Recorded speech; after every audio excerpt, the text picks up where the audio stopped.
to me, it seems the whole issue, if you come back, like what is the first string that you pulled that unraveled the sweater, was the fact that these tokens were created out of thin air.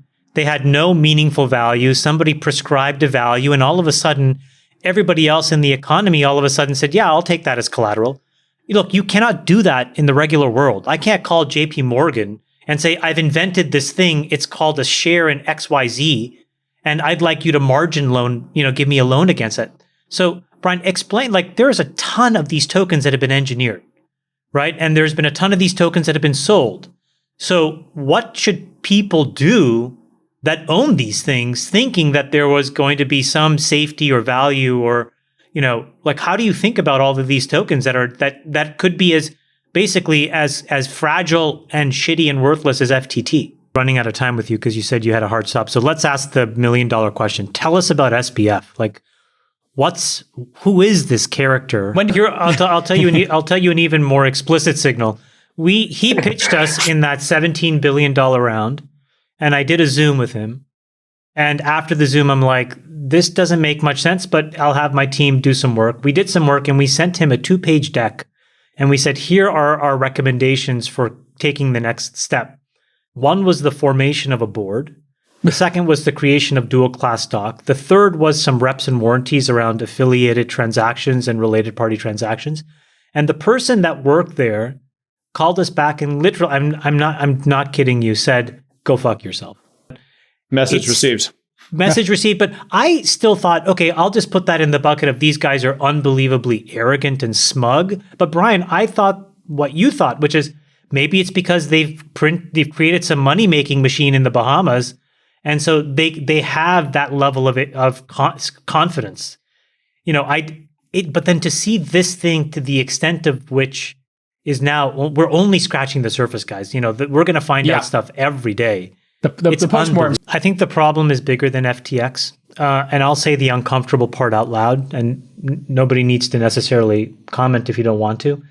But there were an enormous number of venture firms that talked their way into just completely doing zero work here. I mean, and the tip of the spear is this thing. Who's the guy that works at Founders Fund? Zebuljar?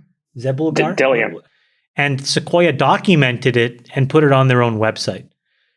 And I think that's an example of something that was happening, which is people just looked the other way and didn't even want to do the layer of work. Chamath. Say the second uncomfortable thing out loud, which is there was a lot of venture firms in Silicon Valley in this period of both not doing any work or diligence who also took the extra step and actually created classes and would teach teams how to create these tokens. Okay, and those artifacts, those video links and artifacts are sometimes on their website. They're still on YouTube. They're inside of Twitter. And what these folks would do, and we talked about this, the game that they played was they would get a team, they would create a token, they would also buy equity at some crazy valuation. The equity was locked up, but the tokens were not. And then they would put them on an exchange and sell them to unsuspecting people, and they would be able to dump these tokens. And if you look inside of that trend, what you're going to see, and Brian just mentioned this, those were the sale of securities, except it was done in a completely unregulated way. So if the SEC is really, and the DOJ is really going to take this FTT token issue seriously and what happened to FTX, they're going to start to look at a bunch of other tokens and token sales, and you're going to end up looking at some very well-known venture firms inside of Silicon Valley. Token, guys, let's be honest, is not the only token that has been engineered by Silicon Valley venture firms. And it is also not the only token that's gone to zero that was engineered by Silicon Valley venture firms. Well, I mean, who knows engineered by, but yeah, adjacent to at the very least. No, Jason, there's videos today on some of the most well-known venture firm sites on how to do this. I don't know the answer to Freebird's question because I don't know this space well enough. I mean, my biggest purchase ever was Bitcoin in 2011. I've bought a bunch of these tokens that have massively depreciated in value. I think lots of investors have. I kind of fell into it as well. Like I thought, wow, this is incredible. I get to buy these tokens. They do all of this cool stuff. They represent all this value. And my experience has been the opposite of that. I've lost a lot of money in these things.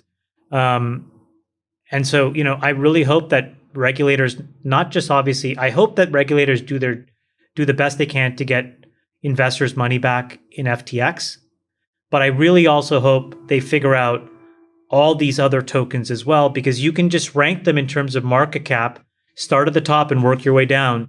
And you will see that these were unregulated securities, Jason, that were manufactured and sold by our brethren.